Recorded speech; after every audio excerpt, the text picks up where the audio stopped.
Maricela Valen stood by the front door, holding her small travel bag, smiling as Corvin pulled the car into the driveway. It had been months since she had been on a trip with her son. She thought this weekend would be good for all of them, a chance to laugh, eat together, and feel like a family again. "Morning, Mom," Corvin called as he stepped out of the driver's seat. He looked tired, his shirt half tucked in, but his smile was warm. "Morning, sweetheart," Maricela said softly. "I'm ready. Where should I put my bag?" "In the trunk," Corvin said, glancing at his watch. "We're running late. Can you grab Zalen's stroller from the porch too? And Leora's got a few more bags inside." Maricela nodded, not minding at first. She carried her bag to the car, then came back for the stroller. When she went inside, she found Leora standing in the hallway, looking through her phone while 3 bags sat on the floor. "Oh good, you're here," Leora said quickly. "Can you take these to the car?" Corvin's terrible at packing them properly. Maricela smiled politely and picked them up. The bags were heavy, but she didn't say anything. She didn't want to cause stress before the trip even started. Once everything was loaded, they finally hit the road. Zalen was giggling in his car seat, throwing his toy around, and that warmed Maricela's heart. She loved her grandson. He was the main reason she agreed to come along. The first hour was nice. They talked about the places they'd visit, where they'd stop for lunch, what games Zalen wanted to play. But slowly, Maricela began to notice little things. Whenever they stopped for gas, it was always Maricela who had to get out first and grab snacks for everyone. Corvin stayed by the car, scrolling on his phone, while Leora walked Zalen around. "Mom, can you grab a bottle of water for me too?" Corvin asked casually as she was heading inside. "Of course," she said softly. At the next stop, Leora handed her a coffee and 2 extra bags. "Can you hold these while I get Zalen to the bathroom?" Maricela nodded again, balancing everything carefully. By the afternoon, she was the one carrying almost everything. Her bag, Zalen's toys, Leora's purse, and even Corvin's jacket. "Mom, you don't mind, right?" Corvin asked with a half-smile when he saw her hands full. "No, I don't mind," Maricela said quietly. But inside she did mind. Not because of the weight, but because no one seemed to notice how much she was doing. No one said thank you. No one offered to carry something for her. When they finally reached the motel that evening, Maricela's arms ached. She carefully carried the bags inside while Corvin and Leora argued over which room had the better view. Later that night, she overheard them talking softly while sitting on the bed. "She's like our little porter, isn't she?" Leora giggled. Corvin chuckled. "Better her than me. At least she likes helping. Makes her feel useful." Maricela froze in the hallway. Those words felt like a knife in her chest. She turned away, pretending she hadn't heard anything, but her hands shook as she folded her clothes. When she lay down that night, she stared at the ceiling for a long time. This was supposed to be a fun trip. But now, she felt invisible, like she wasn't family at all, just someone to carry their things. Maricela closed her eyes, but she couldn't sleep. Something deep inside her heart was changing. The morning sun peeked through the thin motel curtains, but Maricela had hardly slept. She moved slowly, folding her blanket and putting on her sweater before anyone else woke up. She told herself today would be different, that maybe she was just being too sensitive. By breakfast, the family seemed cheerful. Corvin stretched, yawning, while Leora fixed her hair in the mirror. Zalen bounced on the bed, laughing as he tried to grab his father's phone. "Mom, can you get us some breakfast downstairs?" Corvin asked, already busy tying Zalen's shoes. "Just some eggs and toast. And maybe pancakes for him." "Of course," Maricela said. She walked downstairs, got in line, filled a tray with food, and carefully brought it up. When she entered the room, Corvin didn't even look up. "Perfect timing," he said. "We're starving," Leora added. "Oh, and can you grab napkins too? They didn't put enough here." Maricela went back downstairs again. She carried the napkins back, sat quietly at the corner of the table, and tried to eat her own toast. But by the time she took her second bite, they were already done, rushing to pack up for the next stop. That feeling of being invisible grew stronger inside her chest. Later, at the scenic park they stopped to visit, Maricela carried 3 bags while Corvin filmed Zalen running on the grass. Leora walked ahead, calling out, "Maricela, could you hurry? You're slowing us down." Maricela's arms trembled, but she kept moving. She reminded herself, "You're their mother. You're supposed to help. That's what love means." But then it happened. They all sat down on a bench to rest, and Leora pulled out her phone, laughing as she showed Corvin a picture. She really does look like a porter, Leora whispered, giggling. Corvin smirked, shaking his head. I know. Better her than me. Mom just likes helping anyway. Makes her feel useful. Maricela froze. She was standing just a few feet away, holding the stroller handle, her hands aching from the weight of the bags. Their words cut deeper than anything she had ever felt before. Porter. Likes feeling useful. She blinked quickly, forcing back tears. She didn't want them to see her cry.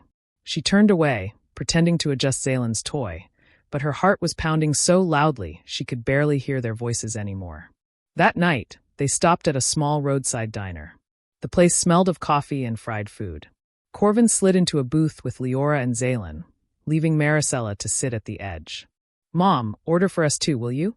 Corvin said casually. I'll take a burger. Leora wants a salad. Just make it quick. Maricela nodded. She went to the counter, placed all their orders, and carried the tray back to the table when the food was ready. She placed each plate in front of them carefully. Corvin immediately picked up his burger without saying a word. Leora took one look at her salad and frowned. This has the wrong dressing, she said sharply. Didn't you tell them ranch? I must have misheard, Maricela said softly. Leora sighed, pushing the plate away. Never mind. I'll just eat the fries. Maricela lowered her eyes and quietly ate her own sandwich. She felt like a shadow sitting among them, like her presence only mattered when she was serving them. Zaylen, innocent as always, reached out with his small hands and gave her one of his fries. Here, Grandma, he said, smiling. Her heart melted at that small act. She smiled back, brushing his hair softly. But the sting of the earlier words, Porter, still echoed in her mind. When dinner was over, they got back in the car. Leora scrolled on her phone, Corvin tapped the steering wheel to the music, and Zaylen drifted off to sleep. Maricela sat silently in the back seat, staring out the window at the passing lights. She thought about all the times she had been there for her son, the nights she stayed up when he was sick, the sacrifices she made after her husband died, the way she gave up so much of her own life so he could have his. And now, he laughed while his wife mocked her. He didn't defend her. He didn't even notice her silence. Maricela felt something shift inside her that night. Not anger, not exactly. It was something colder, deeper. A decision was forming in her mind, though she didn't say a word. Tomorrow, she told herself, things would not be the same. The next morning, the car rolled onto the highway again. The sky was pale gray, and a thin drizzle tapped against the windshield. Maricela sat quietly in the back seat, her hands folded on her lap. She watched the raindrops race each other down the glass, her thoughts heavy. Corvin drove with one hand on the wheel, humming softly to the radio. Leora sat beside him, scrolling through her phone. Zaylen played with a toy car, making little sound effects as he tapped it against the window. Mom, can you hand me my water bottle?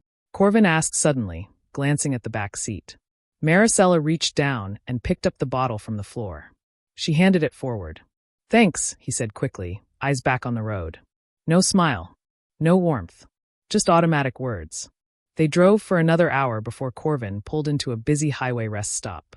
Rows of cars lined the parking lot, and the smell of gasoline mixed with the warm scent of food drifting from the diner inside. Let's grab lunch here, Corvin said. He parked the car and stretched. Mom, can you carry the bags in? I'll take Zaylen. Maricela looked at him for a long moment. The stroller. The bags. The jackets. She had carried them all before, again and again. Her arms had bruises from the straps, though no one had noticed. She nodded silently and got out of the car. Her heart was strangely calm. Leora handed her 2 purses. Oh, and don't forget these. Maricela placed them carefully on her shoulder. She carried the stroller with one hand, the jackets draped over her arm. Corvin walked ahead with Zaylen, while Leora typed on her phone, barely looking back. Inside, they found a table. Corvin dropped into a chair, letting out a sigh. Leora sat beside him, laughing at something on her screen. Maricela carefully placed the bags down by the table. She smoothed her sweater, sat down quietly, and waited for someone to ask what she wanted to eat. No one did. Mom, could you order for us? Corvin said finally, not looking up. I'll have a sandwich. Leora wants a wrap. Zaylen likes chicken nuggets. Just get whatever for yourself. She rose slowly and walked to the counter. Her feet felt heavy. As she ordered, she kept hearing that word in her head, Porter. Over and over. She carried the tray of food back, setting each plate down. Leora barely glanced up. Corvin was already cutting Zalen's food into smaller pieces. No thank you. Not even a smile. Maricela sat at the corner of the table, quietly eating her soup. She stared at her spoon, watching it shake in her hand. Something inside her broke then. Not with a loud crack, but with a quiet finality, like glass shattering in slow motion. She stood up. "I'll be right back," she said softly. Neither Corvin nor Leora looked up. Maricela walked calmly to the door, her heart beating faster with every step. The drizzle had stopped, leaving the air cool and damp. She walked to the car, opened the driver's door, and slid in. For a moment, she just sat there, her hands gripping the wheel. She felt a rush of guilt. Was this too much? Would they be angry? But then she remembered every bag she carried, every word they laughed at, every time they treated her like she was invisible. She started the car. The engine came to life. Maricela pulled out of the parking lot slowly, her hands steady now. As the rest stop disappeared in the rearview mirror, she felt something she hadn't felt in years: freedom. For the first time, she was not following. She was not carrying. She was not waiting for scraps of kindness. She was making a choice for herself. She drove down the highway, her eyes fixed on the road. The sound of the tires on the wet pavement felt like music. Her phone buzzed in her purse. She didn't look. It buzzed again and again. She turned it off. 20 minutes later, she pulled into a quiet roadside cafe. The place was small, almost empty. She ordered a cup of tea and sat by the window, watching the highway traffic pass by. Her hands trembled as she lifted the cup, but her heart felt strangely light. Back at the rest stop, Corvin and Leora must have noticed by now. She imagined them searching the parking lot, realizing the car was gone. She pictured their panic, their confusion. Another buzz of guilt rose in her chest. She thought of Zalen, her sweet grandson. But then she reminded herself, she wasn't abandoning him. She was teaching his parents a lesson they should have learned long ago. 1 hour passed. When she finally turned her phone back on, it rang immediately. Corvin's voice burst through, frantic. "Mom, where are you? We've been stranded here for almost an hour." Zalen's crying, Leora's freaking out. "Why would you leave us like this?"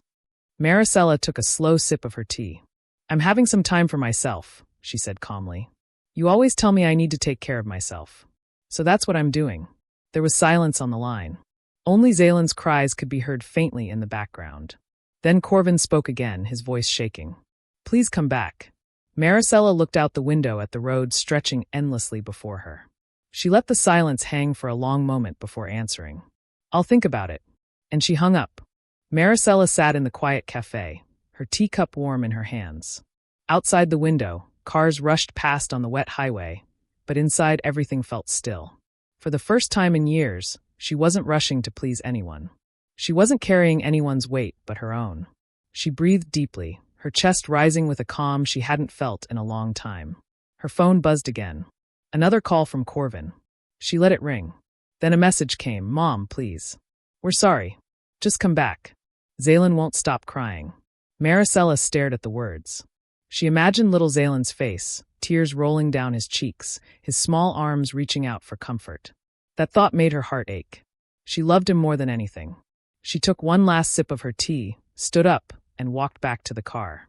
Her reflection in the window surprised her. She didn't look weak anymore. She looked steady, decided. The drive back to the rest stop was quiet. Her heart beat faster the closer she got, but she kept her hands firm on the wheel. When she pulled into the parking lot, she saw them instantly. Corvin was standing by the curb, holding Zalen in his arms. Leora stood beside him, pacing nervously, her phone clutched in her hand. Their bags were piled at their feet. Both of them looked smaller than she had ever seen them. As soon as Corvin spotted the car, relief spread across his face. He rushed forward as Maricela parked. "Mom," he said, his voice cracking. "Thank God. We thought you weren't coming back." Maricela opened the door slowly and stepped out. She didn't smile. She didn't rush to comfort them. She stood tall, looking at her son directly. "You left me carrying everything," she said softly, but her voice was firm. "Like I was nothing but your servant. Do you know how that feels?" Corvin's face turned pale. He swallowed hard, his arms tightening around Zalen. "Mom, I didn't realize. I thought you didn't mind." Leora's voice shook. "We were wrong. We were careless. Please, Maricela. We're sorry." For a moment, silence hung in the air. The rain had stopped, but the ground was still wet, reflecting their faces like a mirror. Zaylin squirmed in Corvin's arms, reaching toward his grandmother. "Grandma," he said softly, his little hand stretching out. That was the moment Maricella's heart softened. She walked forward, kissed Zaylin's forehead, and gently took him into her arms. She rocked him, whispering, "It's okay, my sweet boy. Grandma's here." When she looked back at Corvin and Leora, her eyes were wet but steady. "This will not happen again," she said firmly. "If you want me in your lives, you will treat me with respect. I will not be invisible anymore." Corvin's eyes filled with tears. He nodded quickly. "I promise, Mom. Never again." Leora lowered her head, her voice barely a whisper. "I'm sorry. Truly. You deserve better than the way we treated you." They picked up their bags together, but this time Corvin carried most of them. Maricela walked beside him, holding only her small purse and Zaylin in her arms. When they got back into the car, Corvin didn't let her sit in the back seat anymore. "Sit in the front, Mom," he said. "You've done enough." For the rest of the drive, the mood was different. There was no laughter at her expense, no orders thrown her way. Instead, Corvin asked about her favorite songs, and Leora offered her snacks. At one point, Corvin reached over, squeezing her hand. "I'm sorry, Mom," he said quietly. "I forgot who raised me. I won't forget again." Maricella's eyes glistened. She squeezed his hand back but said nothing. She didn't need to. When they reached home that evening, Leora surprised her. Instead of rushing inside first, she turned and said, "Please, let me carry your bag this time."